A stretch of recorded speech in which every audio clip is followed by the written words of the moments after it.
Hi, my name is Manohar Mohanta, studying in DRK College of Engineering and Technology in Department of Electronics and Communication, fourth year. I am the team leader of this project. My name is Manohar Mohanta and my match members are Manoj G, Praveen Kumar, E, Naveen Teja and Jashank Raj.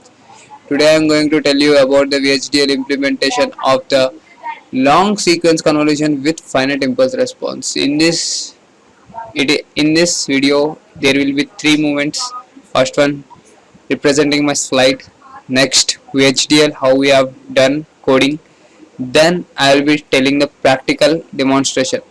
Since VHDL or Xilinx gives a hardware solution and MATLAB gives a software solution, both the projects can be done in both ways. If you want a software solution, we can go for MATLAB.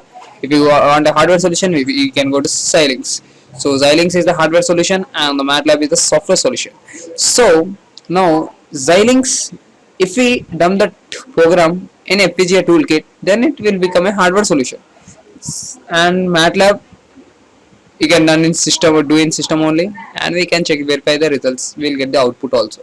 So let us take the abstract. In this project we are going to perform some linear convolution, then we'll be doing it. So convolution is nothing but a mathematical tool to estimate the response of a linear time invariant system for a given input. If we know the impulse response, if we know the impulse response of any system, then we can tell what it may be the output of the system. So this is basically what we are doing. This is the introduction, small introduction of our project. We are performing a convolution process, a linear convolution. So for my project we need a data input which is given by the user and the impulse response signal of a system which is given by the user. These two inputs are given by the user. Then I will perform a linear convolution and then I will give you the output of the convolution. So my major block is concentrating upon the convolution. So how this convolution is done and how my input sequence is long sequence I am doing the convolution. Now let us see in my next block. To do this convolution we have two techniques. For long infinity duration sequence we have two techniques, overlap and save method and overlap and add method. So in this project I have opt for overlap and save method. As you can see in my next slide, I have opt for overlap and save method, and overlap and add method also we can implement, but it will become another project. So I have gone for overlap and save method. It is quite simple in my terms. It is quite simple. We can also do if overlap and add method also. So let us see overlap and save method first. The first thing we have to do is the long sequence is nothing but the long signal we have to convert and break it into small pieces. So of block size, some block size. So here the block size is n minus l plus 1, n plus m minus 1. This is the in book we will be getting this formula, nothing but, and we will add a zeros in front of that small box. You can see we have inserted m minus 1 zeros, not parity bits, it's zeros, and previous data also we have inserted from x2 we have inserted n minus 1 m minus 1 bits. So like this diagonal we have inserted that. So now you can see we have done a circular convolution here, circular convolution with x of n. First we have done and we got the output values y1, y2, y3 as so on like that. So this is the how we are going to do and how we are going to perform this circular convolution. How the circular convolution is done we will be telling in my next slides. So we will be at last what we will do after doing this circular convolution, after getting that y1, y2, y3 of y3 yn, we will be like discarding the bits. We will be discarding the bits. Simply we will remove the bits. How many bits we have inserted as zeros, that many bits will be discarded and the output will be shown. And this is how the linear we can perform circular convolution. We can perform linear convolution by using the circular convolution. With the help of circular convolution we have done the linear convolution. This whole thing is nothing but this whole thing or whole method is nothing but is known as overlap and save method. This is how we have done. So in my next slides I am going to tell you how to do a circular convolution. So this is nothing but a Xilinx software I have used, and we have the language I have used is nothing but VHDL.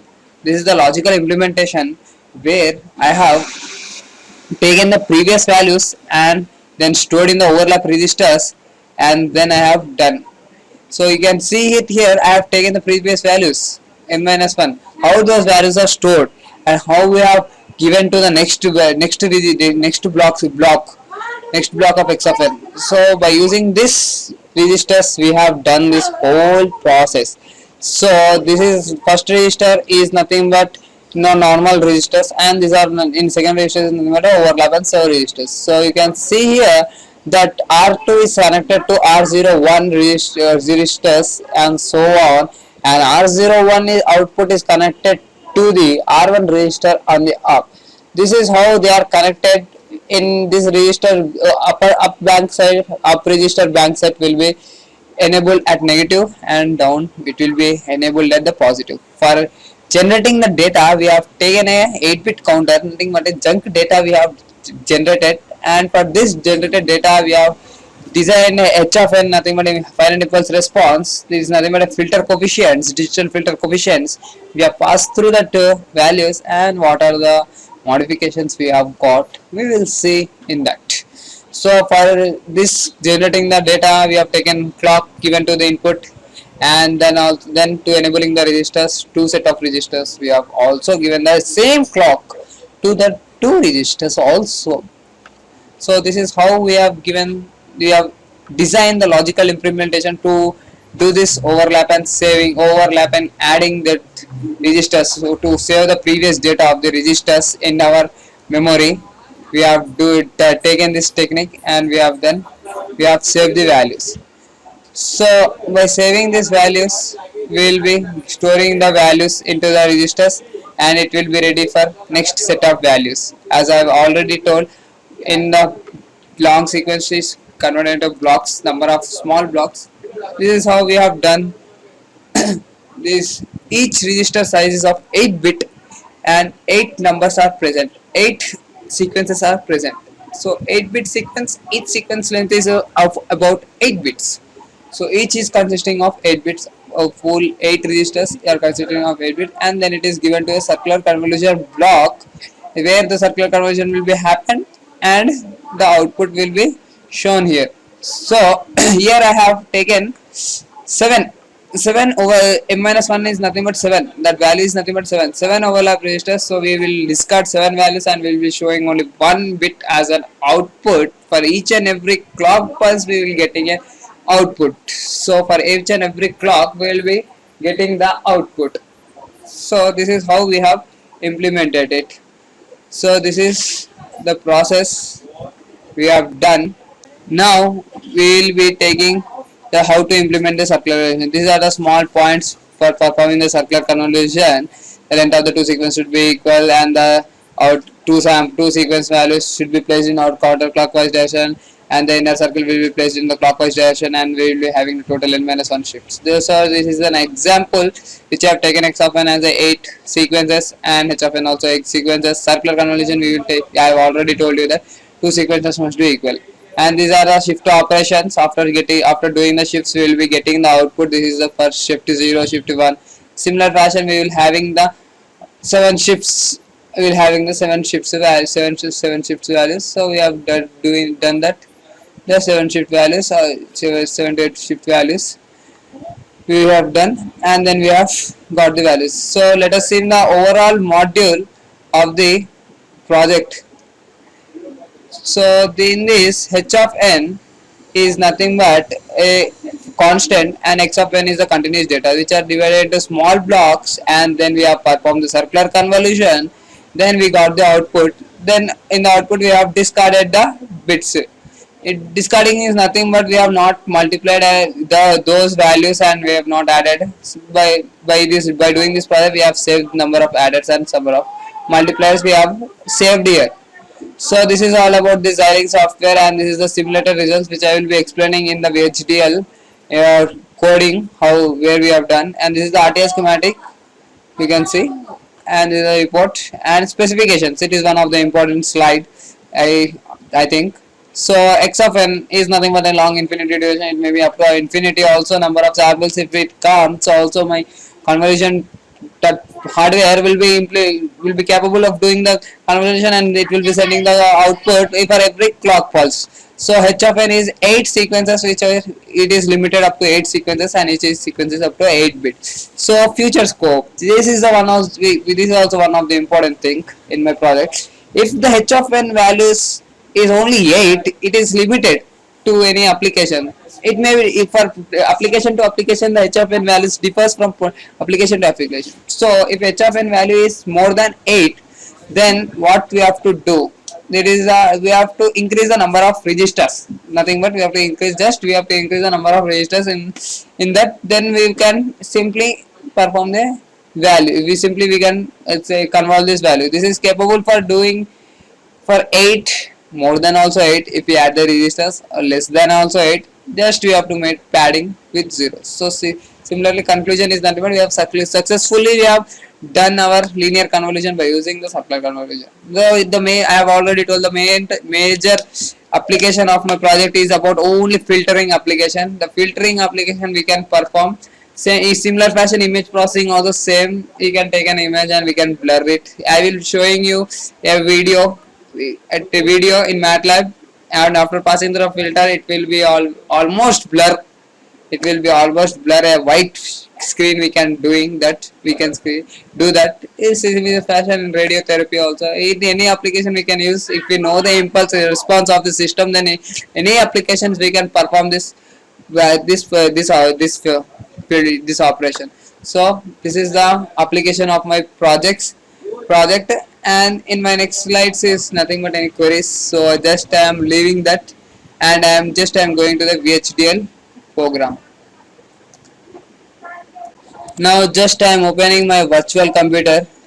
My all projects I will be doing in my virtual computer only, for demonstration and also for doing the projects also I take virtual computer only. This is my project number 5, where I have told you I will be taking one clock, one reset, and 8 h of n values, and one output bit, that is nothing but finish. Since I have taken m-1, that is nothing but 7 zeros, I will be discarding the 7 values. So I have discarded that. Only one output bit I will be presenting, that is nothing but finished value.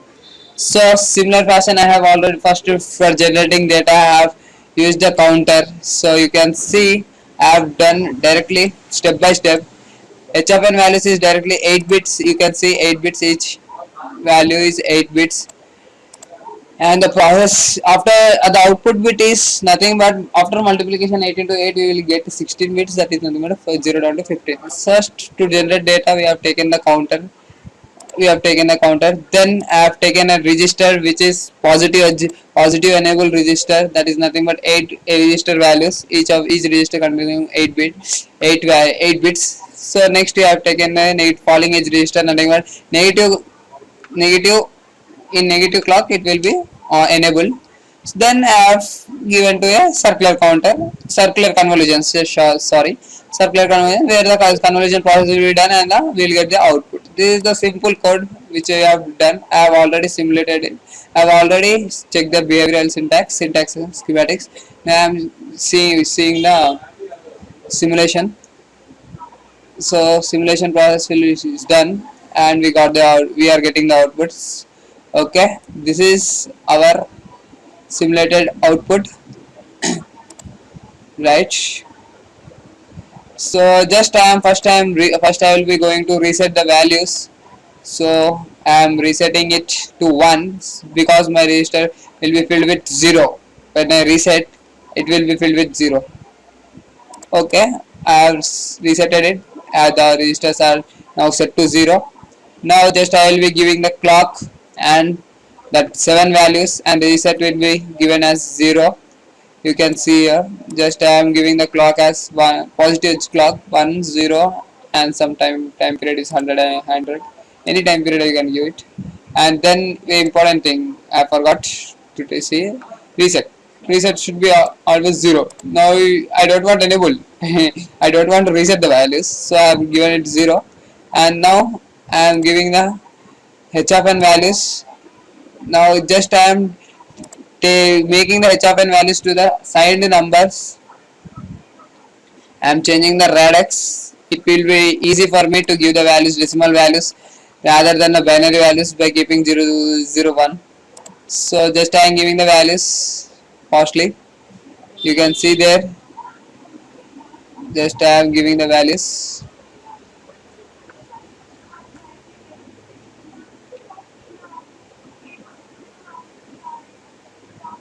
I am giving it as a 1, 2, 3, 4, 5, 6, 7, 8.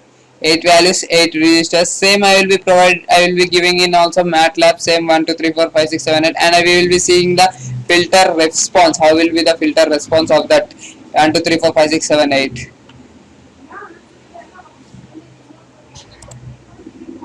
So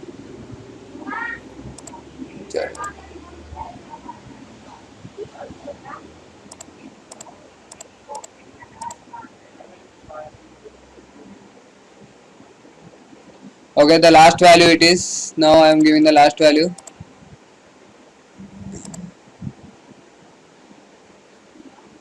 Okay, it is 8. Now just I am running it.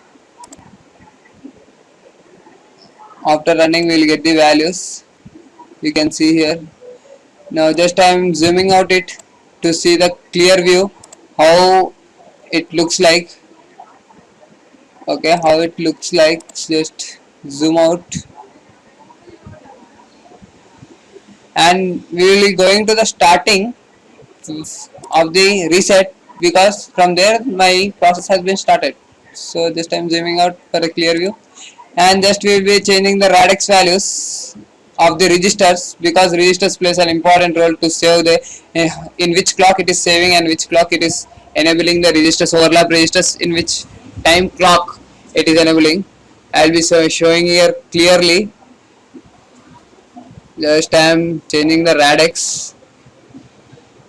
Right, I have got the radix there. For reference I need a clock, so I should bring my clock down. I should bring my clock down here. Okay, just I have brought my clock down, and now I will be referring by using the clock. Single clock is applied, as I have already told. Single clock, by using the single clock I have done this whole. So you can see in positive edge the counter has started its function. It is generating 1, 2, 3, 4, 5, 6, 7, 8 values, but my register is not taken in the positive edge. In positive edge it has started, but my register does not took that value. It took at negative edge, and at the positive edge of the register my previous data, which was 0, it was stored in my overlap register. The previous data, which was 0, it was stored in the overlap register, and at the negative edge the register has took the value of 1. In my second clock, let us see, in second clock my positive edge, there's one value which was there in my register set. It is took by the overlap registers in below, you can see here, and in the negative edge the 2 value is given to the register, and along with the previous data, which is 10000, and the 2 value is also taken, as you can see here there clearly. Similar fashion, one is going up and up, because the previous data it is stored. Next, the previous data stored was 1 and 2. Next cycle it was stored 1, 2, 3. In next cycle it stores 1, 2, 3, 4, and so on. It stores the values. It stores up to infinity values, and the process will be going on doing up to infinity, up to which the counter, the data is coming, it will continue the process. If we want to give the new data, then again reset it, and then again give the new data. It will perform the same operation up to the data which is given. This is nothing but a simulation results of my project, where you can see the output of that of this project. Now just I am minimizing my virtual computer and opening my MATLAB for third session. This is the practical view. Just opening my Simlink, and now I am taking a new editor. As you can see, I am taking a new editor here. Then I am searching for the multimedia to take the data from my system, to capture the data from my system and give the output. So I have take the multimedia. You can see here that It takes two. I am taking two and from is nothing but from where we have to take the file, and the to is nothing but save to which format we want to save. So I have taken that. Just I am interchanging it to and from. And now next I am going to the with I made a DSP hardware. So I am searching in DSP components. It is a filter. So I am searching for the digital filter where I can give the filter coefficient. So I will be getting it in this block. So digital filter I have got it. Just I have drag and drop it, and just I am double clicking it. Then you can see here the transfer function is nothing but FIR transfer functions, all finite impulse response. Now the values I am giving is the same values which I have given it the Xilinx software, that is nothing but 1 2 3 4 5 6 7 8 that I am giving it here, and just I am applying it, and then I am seeing the filter response. You can see the filter response as like a low pass filter. So it is a low pass filter actually. 1 2 3 4 5 6 7 8, these coefficients represent a low pass filter.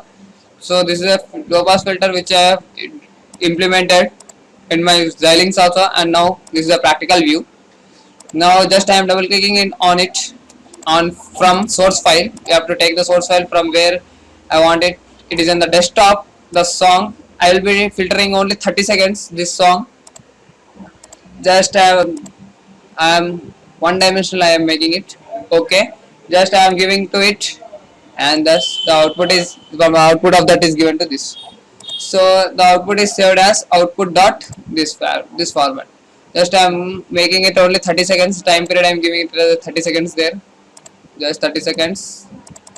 I am closing that. I don't require. This is my song. You can see it how the video looks like before filtering. The video is before filtering how it looks like. This is how the video looks like before filtering. So now we will be passing this song through the filter and see the results. So we got an error. Okay, this error is due to the video. If the video we want to filter out the video, then we have to separate the signal values, RGB values, red, blue and green. This all should be filtered. So I have to separate the colors. Just I am separating it. I have got here. This is how it looks like. Just the output value also you have to change. It is nothing but AVI format video. Just you have to change the video, only video, and separate. Okay, apply it. Now just I am copying that filter and just I am pasting it 2 times for R, G and B, red, green and 2 values. So just I am configuring it. It takes 2 to 10 seconds for doing me. Okay, right. Just now we will be going to run. We will get an output form. Okay, just it is started doing. Here you can see the time period where I have got 95%, 98%. Now it is done. Almost it done. Now just we will be seeing. I have already told we will be getting a blur. Okay, my system. Okay, right. This is how the video is, all blur with white image. The actual was very good. If we know the filter coefficients properly, then we can short the video even much more better than the original video. If we know the correct filter coefficients, we can make the video too good than the original video. This is how we filter is useful in day-to-day life also, in digital signal processing. In digital signal processing also we can do it. If any digital signal we can filter out in the same fashion. We will give the input and we will get the output. This is the major project in DRK College of Engineering, and thanks for giving me this opportunity for doing this great project, and I have learned a very much by doing this project. Thank you.